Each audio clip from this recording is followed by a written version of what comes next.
Up with KREM begins now. Just ahead of 5:30 on our Monday morning, well, leaves, you probably noticed, are starting to fall around Spokane. Coming up, what city leaders have planned to make the commute safer. And we had a beautiful weekend, and we're kicking off our Monday morning following suit. Looks really nice outside on the roads. No precipitation to note, but we'll be talking about when the next chance is for some snow flurries around the region. The Seahawks rallied for a big win over Tampa Bay. They defeated the Buccaneers in overtime. Rookie player Jacob Hollister got his first career touchdown earlier in the game. He was also the player who scored the winning touchdown. Coming up later in the show, very own Karthik Venkatraman breaks down how the team made an exciting comeback. Boy, that was a fun game to watch, though. It was a crazy one for sure. Absolutely.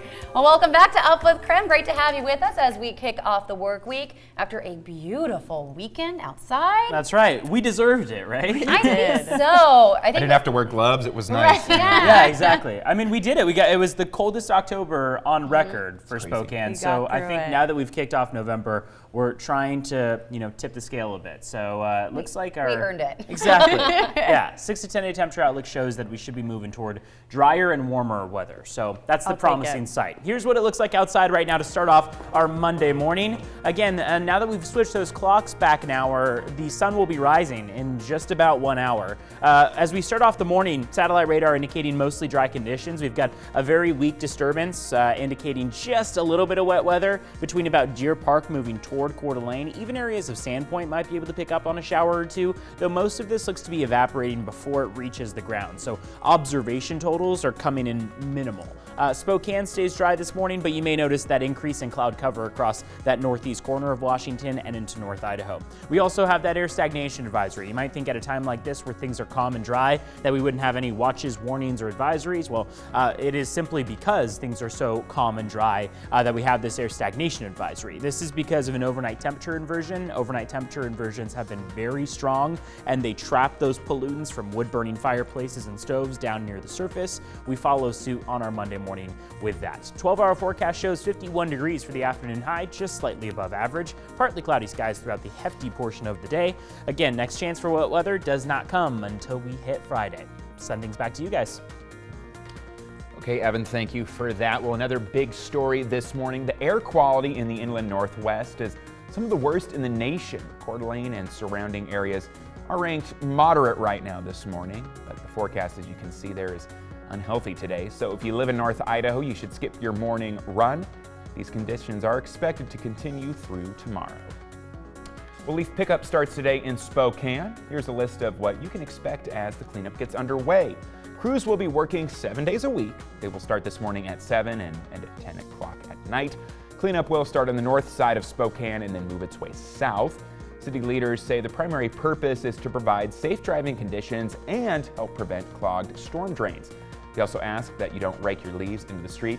Instead, place your leaves in the green yard waste bins for the trucks to come by and pick them up. You can also take your leaves to the transfer station at the city's waste-to-energy facility. Well, this morning, friends and family are mourning the loss of a 5-year-old girl. She died this weekend in a house fire in Royal City. Investigators believe the girl was trapped. Now, other people inside the home were able to escape. Experts are still working to determine the cause of death. Royal City Police are investigating the cause of that fire.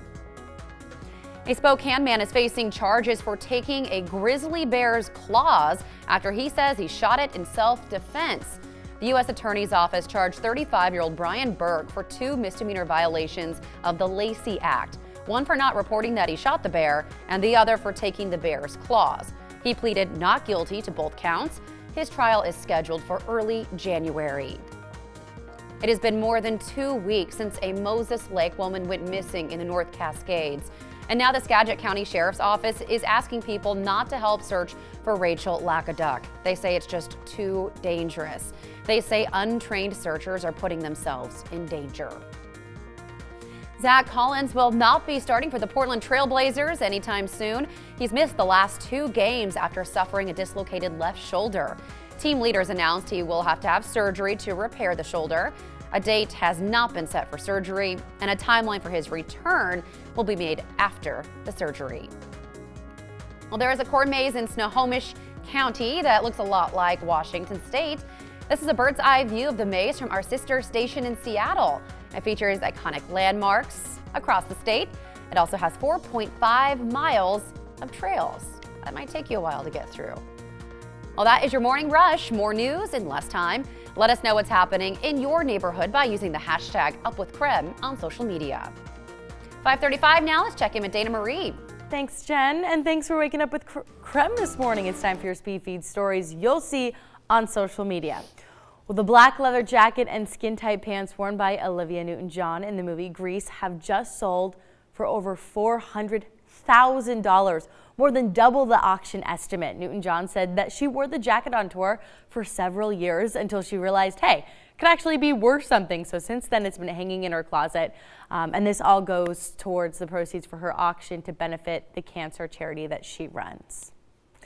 And as hundreds of firefighters continue to battle wildfires in California, actor Matthew McConaughey wanted to make sure they all stayed well fed. He helped Operation BBQ make 800 turkey dinners for more than 20 Los Angeles area firehouses on Friday.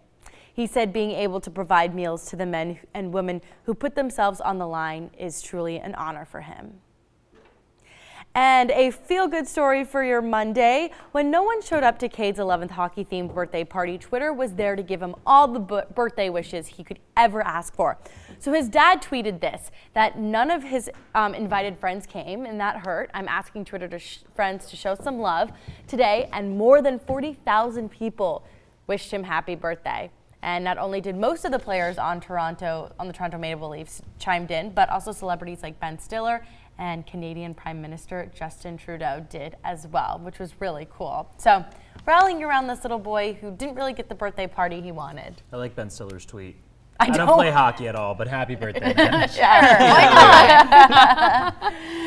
Sweet gesture. And how just a few words and a nice, gesture can go a long way. And I couldn't imagine having a little birthday party and no one showing up. So that's kind of been the power, exactly, of social media recently. Is when you find out, this kid has been bullied or whatever the situation is. We were talking about that story earlier about the kid with College Day who was bullied, and University of Florida turned his shirt into like a great best-selling shirt.